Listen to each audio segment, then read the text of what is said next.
And now to Campaign 2018 and the race for Florida Agriculture Commissioner. Today we introduce you to the Democratic candidate, Nikki Fried. She sat down recently with CBS4's Jim DeFede, and this race might not get the same level of attention as the governor's race, but as Fried noted, the results will have a big impact on the lives of all Floridians. The commissioner is such a tremendous role and responsibility. It's such a shame as I've continued to go down the campaign trail and talk to Floridians all across the state. You know, that's been one of the biggest hurdles is, first of all, to let people know that it's an elected position. It's not just the name on the gas station pump. It's not just the person that you see every once in a while, the stickers on the food stores.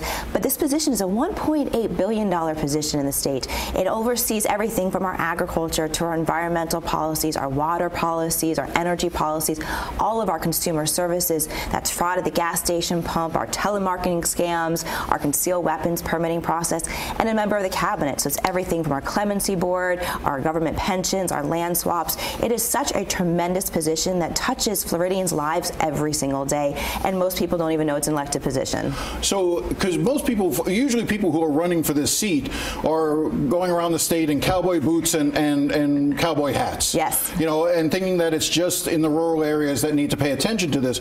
But the point you're making, and I agree with you, this is statewide. This is for everyone, whether you live in an urban area or whether you live in a rural area. The consumer services and the Ag Commissioner's role is vital. Absolutely, and that's what I'm saying is that nothing about me tells you that I'm coming from, you know, with the cowboy boots on and the cowgirl hat on. But really, this is such a tremendous responsibility and such a tremendous role that it's time to have a new face. It's time to have a new direction for this position, and somebody who's able to have innovative ideas and think outside the box, because really status quo of what's happening to our water and our environment is just not acceptable anymore. So give me an innovative idea that you want to bring to the job. You know, some of the innovative ideas, you know, we have policies that we talk about, like the water. You know, our water and our environment is our future, and if we're not protecting and conserving it, then our livelihood is at stake, our economy is at stake, and we really need to do a better job making sure that we have water quality for the future. I want to get to a couple of things. I want to talk about guns in a second and the role that plays, but the first thing I want to address is, I think people who know you from previous would know you as being a strong advocate on the medical marijuana issue. Yes. And you've had some controversy with regard to that in terms of Wells Fargo and BB&T have frozen your campaign accounts on a couple of occasions because so much of your money, a lot of your campaign contributions come from folks who also support the medical marijuana or the medical marijuana industry itself, and they freeze those accounts because they're nervous about it. What is it about, what role does the Ag Commissioner play and consumer protection play as it relates to the issue of enforcing and bringing about the medical marijuana law that was voted on by the public?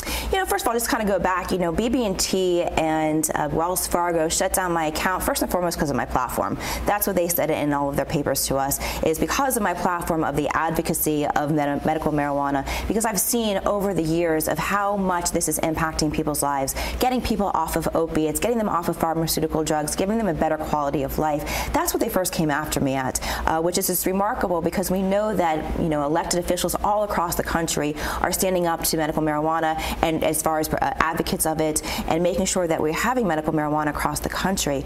And so I believe, specifically targeted on this issue, and which is fine. That makes me, if anybody knows me, that makes me more fierce and want to go change the laws up in D.C. and here in Florida. But what the Commissioner of Agriculture does is a few things already with the medical marijuana program. One, we oversee all the pesticides, all of the fertilizers that will be utilized in any of the growing. We also deal with all the food safety as far as any of the edibles. We are still today waiting on rules from the Department of Agriculture and from the Department of Health on edibles. And so many of our patients are suffering because they don't have access to the medicine that they so desperately need. So on day one, I'd make sure that those rules came into compliance and actually got put out there. I know a big issue is whether or not there should be a smokable form of marijuana. Do you support a smokable form? Yes, and I've been very vocal and very out there on saying that I believe that Governor Scott should be dropping this appeal. The voters have voted for this.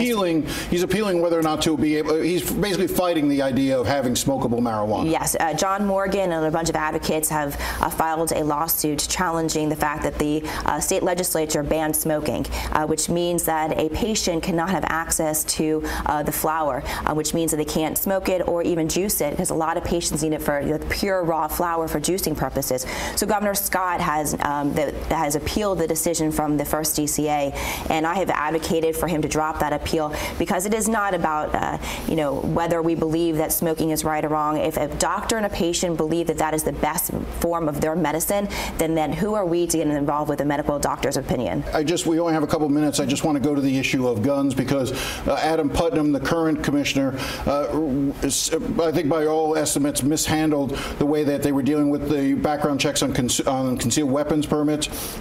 Matt Caldwell, your opponent, the Republican opponent, has actively sought the NRA's endorsement.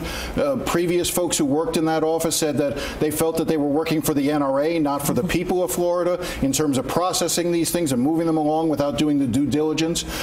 What would you do different? And how do you, well, let's just put it there. What would you do different in terms of the office? Well, and I think that my opponent, you're absolutely right, has leaned into the endorsement of the NRA, that he has been an elected official for 8 years, almost a decade, and he is part of this problem.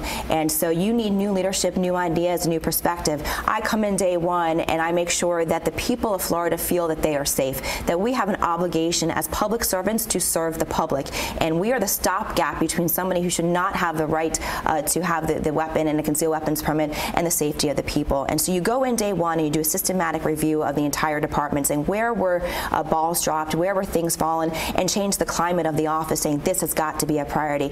Look, I'm running for office because I want to do good. I'm not running to be commissioner. I'm running to be somebody who's going to go in there and change the way things are and to make a good difference for the people. And it's not just about Democrat and Republican. This position is about serving the entire state of Florida. And having somebody like me who's the change and the future of our state, getting there, have new ideas, and really want to be that person who wants to embrace our entire state and start putting our environment and our people and the future of our state as a priority.